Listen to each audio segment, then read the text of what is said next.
السلام عليكم حبايبي واخواتي، وحشتوني. كل سنة وانتم طيبين، ويا رب يكون عيد سعيد علينا جميعا. لو نسينا نعمل ترمس يلا نعمله بسرعة جدا جدا، اسرع ترمس ممكن تعملوه واطعم كمان. يلا كده نسمي بسم الله ونشوف الترمس السريع ده اتعمل ازاي. يعني في ساعات كده هنعمله وناكل منه. اول حاجة انا جبت نص كيلو كده من الترمس، فضيته في علبة او في اي حاجة تحبوها، المهم تكون غويطة شوية.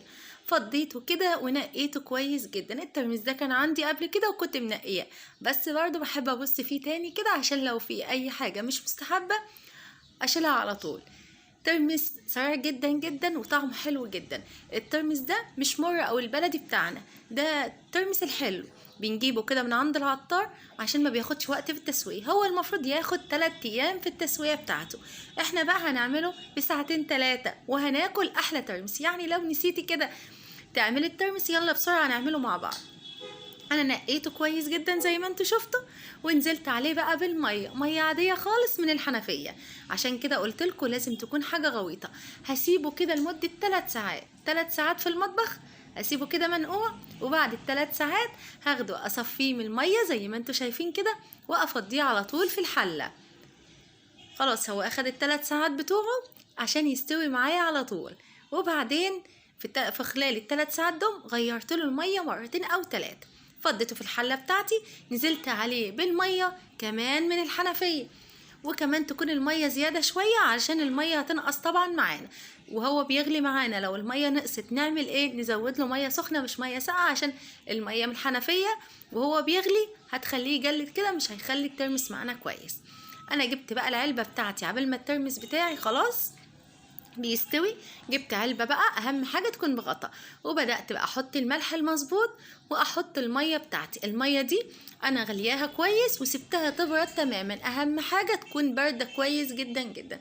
هبدأ بقى اقلب كده المية في الملح، وبعد ما اقلبهم كويس هجيب بقى ايه، حاجه بسيطه خالص من الشطه. لو بتحبوا الحاجه سبايسي يعني مشطشطه كده شويه ممكن نزود الشطه. انا عشان عندي اطفال مزودتش، يا دوبك حطيت ربع معلقه بس من الشطه عشان تديله طعم، وفي نفس الوقت تكون ماده حافظه كده. الترمس بتاعنا لو قعد عندنا شويه ما يتهرش معانا ولا القشر بتاعه يطلع كده ويبقى شكله مش لطيف.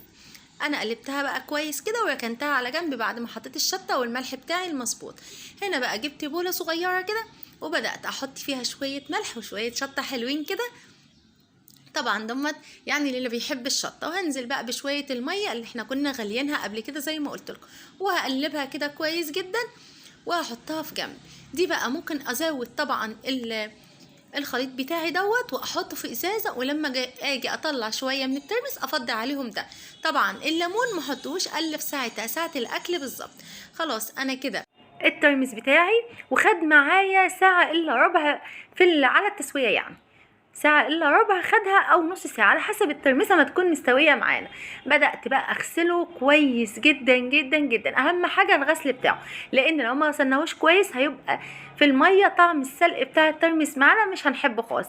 اهم حاجة نحطه تحت الحنفية كده ونغسل فيه، يعني ما يقلش عن 7 8 غسلات كده كويسين، ونجيب كده الترمس بايدينا من تحت لفوق.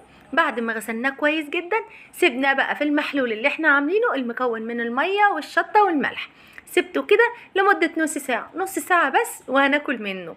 خلاص انا سبته كده نص ساعة، طبعا هنسيبه وقت ما احنا عايزين بس يعني ممكن يتاكل بعد نص ساعة.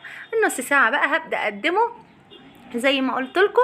الخليط اللي احنا عاملينه التاني او الدقه بتاعته نحطها وقت الاكل، وكمان يا سلام عليه الليمون، بس انا ما كانش عندي ليمون دلوقتي بس حبيت اوريكم الخطوه بتاعته وانا عاملاه، كنت ناسيها وعاملاه يعني مفيش في وقت قصير جدا زي ما انتوا شفتوا. حطيت بقى الخليط المشطشط الجميل ده وهعصر عليه ليمون، وبالهنا والشفا. بجد هتاكلوا اطعم واحلى شوية ترمس وبألف هنا وشفا. بس هاتوا اهم حاجة الترمس الحلو، ما تجيبوش الترمس